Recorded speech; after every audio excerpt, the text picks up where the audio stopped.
What's up, everybody? Nate Sarantino here, back with another episode of the Guide Spirits podcast. And today we're going to talk about stepping back and looking at the bigger picture. I hinted at this during the last episode about all or nothing, and it's a big part of this all or nothing theme. And going back a couple episodes, it's even a big part of the whole gun control theme. In order to see the bigger picture, you have to step back. And by stepping back, I mean you have to forget the position you're in and look at it from the grand scheme. You have to look at it from a bird's eye view.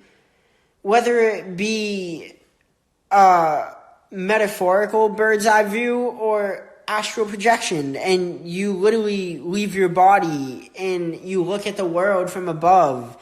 Whether you're looking at the financial system or the school system or the government system, the World Economic Forum, the World Health Organization, whatever it may be, you have to look and see it from a point of view that isn't your shoes right this instant.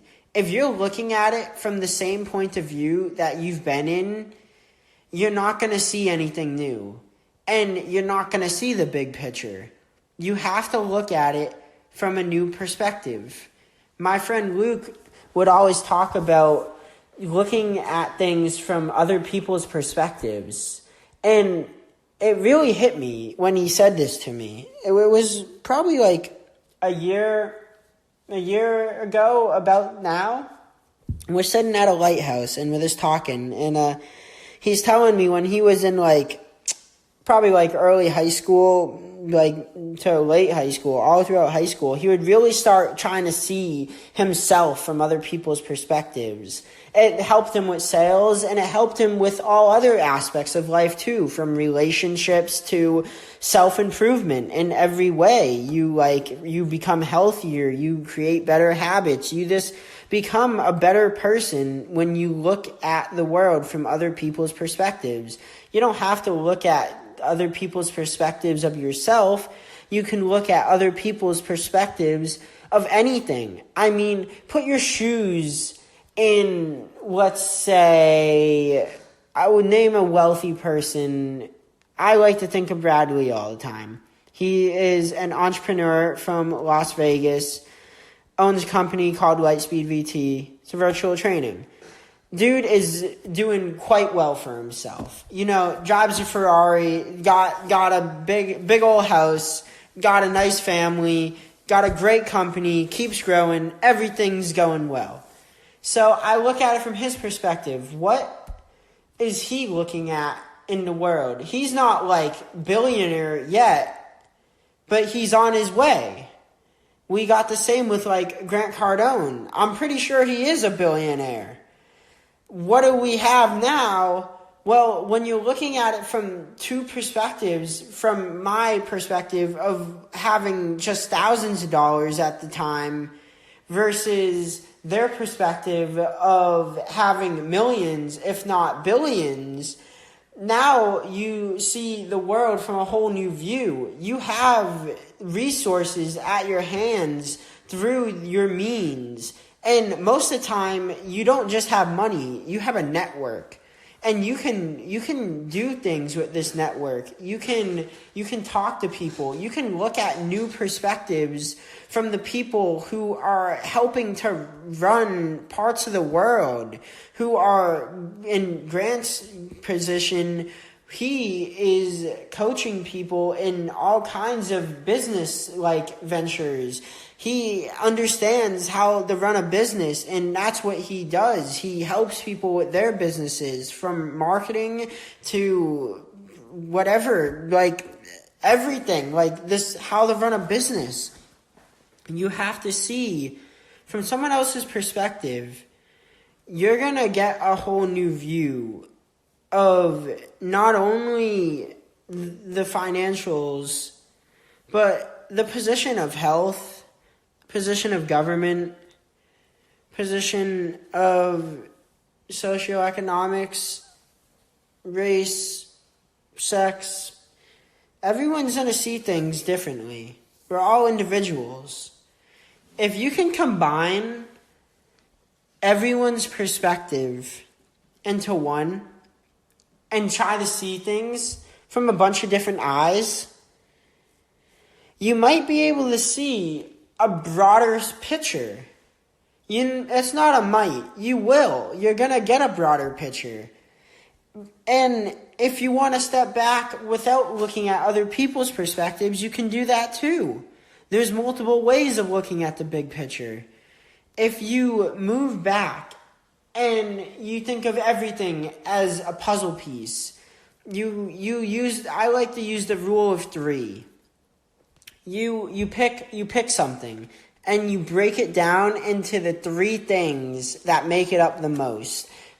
And normally these are two polarities, such as we call, I don't know. I just like to always think of the atom. You got a proton, you got an electron, and a neutron. And it's the building blocks of everything. Positive, negative, and neutral. And you can try to apply that to almost every concept in this world. And when you start applying this concept, you understand that things get broken down. And when you break things down, you can also build them up. And when you build them up, you're going to have to do something we call connecting dots. And when you start connecting dots, like a puzzle, or maybe as a kid, I used to do these all the time. There was these things you'd get at restaurants, and you'd have to connect all the dots, and there would be a number sequence to them, and it would make a picture. That's how I see the universe. I see a bunch of dots, and I just keep connecting them. And if you connect enough dots, eventually things start to map out. Eventually you start to understand, oh, this is how religion works as a whole. And then, wait, but all the religions seem to make sense when you combine them into one thing called the truth. It's only when they're separate and you don't look at all of them at once that you create the disagreements and the polarity between them.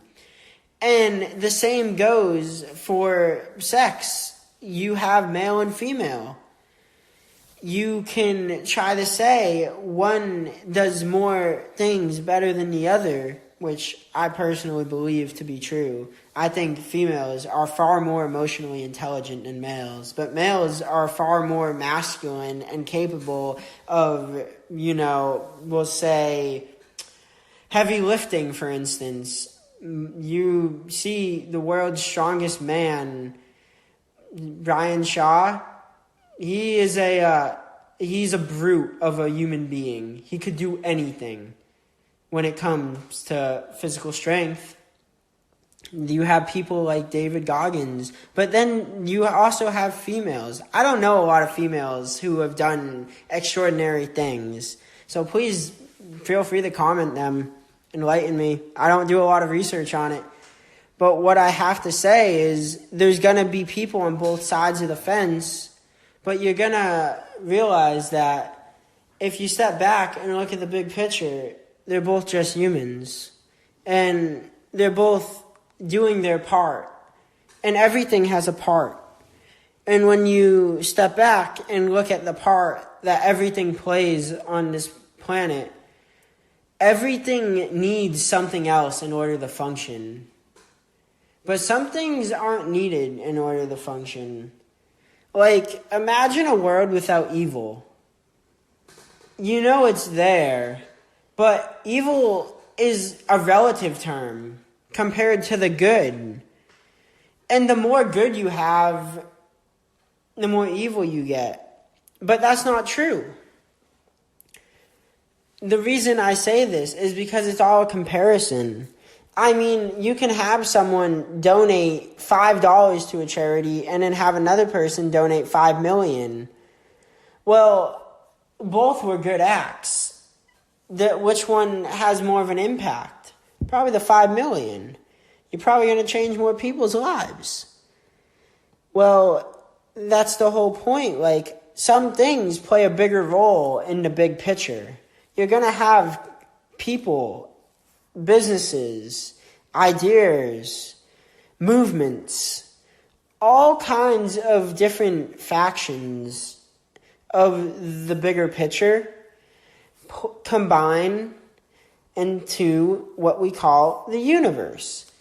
And when you look at the bigger picture, you're always going to have a greater understanding of what's going on in the world alone.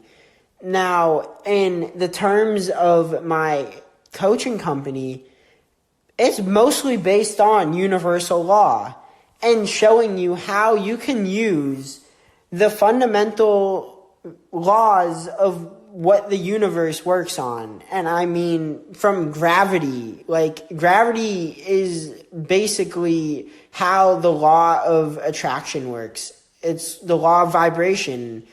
Higher vibration, more energy, more mass. Massive objects have a bigger gravitational pull.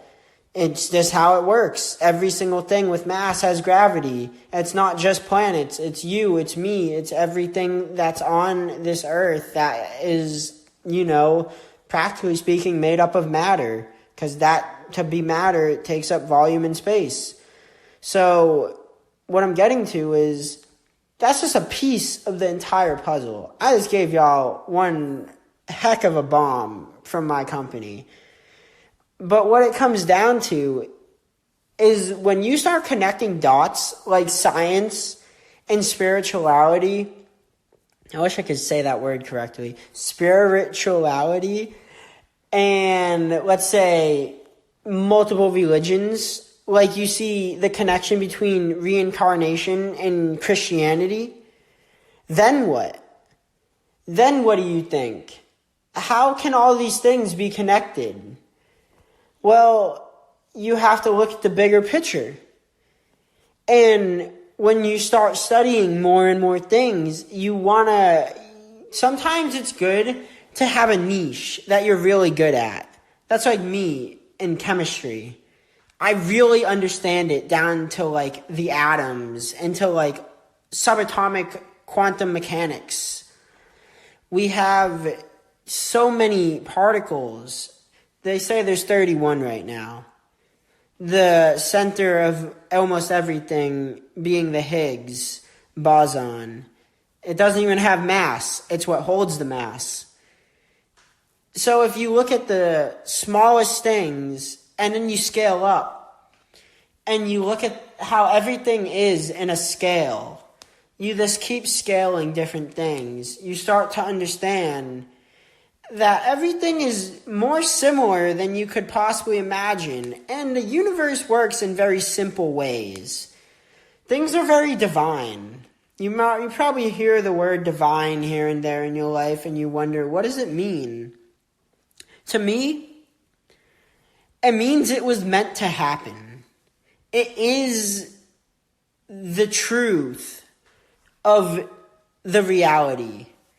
Whether it be your divine identity, who you are as a soul, or whether it be a divine timing, it was meant to happen. It was so perfect that the timing couldn't have been better.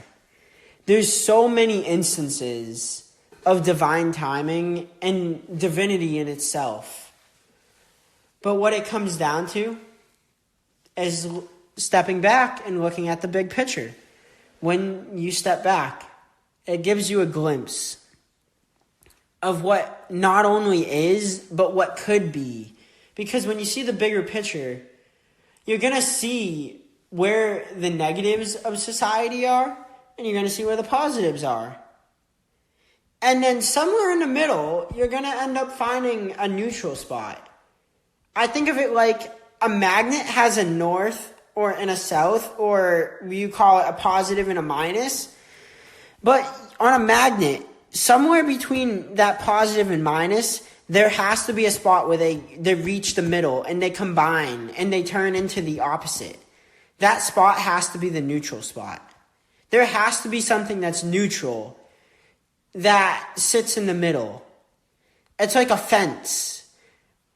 Or maybe it's the edge, the blade, the edge of the universe, the photon, the light, whatever you want to call it, the truth.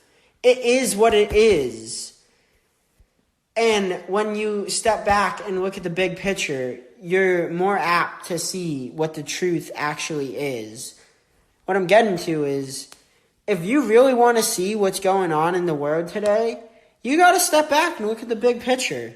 You can't just be looking at your life. If you're only looking at your life and your experiences, you're never going to get it. And I mean never. It goes for every person on this planet, no matter who you are, where you're from, or what you're doing. That's just the way it goes. Now, if there's one thing I want you to take away from this, it's that use other people's perspectives to gain a better understanding of the bigger picture. Use your own perspective through looking at the universe bigger than you. Look at the things that are bigger than life. Try to find the connections that just seem like they're not even human. They're so real. Like, how can this be such a true connection? It's vibration. That's truly what it comes down to. Just keep on looking at the big picture, and you're going to start seeing who you were meant to be, who everyone was meant to be, who humanity was meant to be. We're all capable of so much more than we think we are. And yet we all play ourselves down like we don't have that much value to add. We're all so valuable, a number or a price tag couldn't define how valuable our time is. We're all so good at the thing that we were created to do that there's a reason that we were put on this earth, because no one else can do it better than us. And I think teams of 3 are the key to this. If you have teams of 3, you're going to have balance, like an equilateral triangle. And you'll realize that's the strongest shape on the planet.